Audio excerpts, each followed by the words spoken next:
একদম পরিষ্কার একটা রাস্তা দেখাই।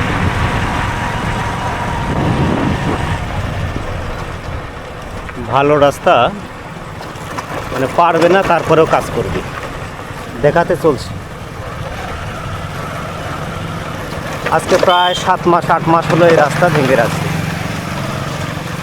কারা ভাঙলো, কী কারণে ভাঙলো, কী সংস্কার করবে, আর কোনো হদিস নেই। হারিয়ে গেছে না ভাই? হ্যাঁ, এটা ভালো একটা রাস্তা ছিল। আমরা 7-8 মাস আগে এখান দিয়ে যাতায়াত করলাম। হঠাৎ করে ভালো রাস্তা তারা ঘুরিয়ে দিল। দেওয়ার পর তো এখন কোনো মতে যাওয়া যাচ্ছে। কিছুদিন এখান দিয়ে কোনো অটো, ভ্যান, মোটরসাইকেল নিয়েও যাতায়াত করা যেত না। কিন্তু এই সাধারণ গরিব মানুষ, আমাদের কৃষি নির্ভর, তারা এই ক্ষেত খামারের ফসল তোলার জন্য নিজেদের উদ্যোগে কোনো মতো যাওয়ার ব্যবস্থা করছে। কিন্তু কর্তৃপক্ষের এদিকে কোনোই দৃষ্টি নাই।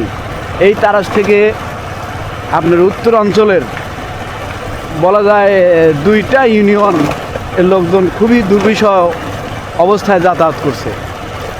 এইটা নিরসনের জন্য আপাতত কর্তৃপক্ষের আশু দৃষ্টি কামনা করি, এবং আপনারা এই অত্র অঞ্চলের যারাই গণ্যমান্য ব্যক্তি আছেন এই বিষয়টা একটু গুরুত্বের সহিত দেখবেন।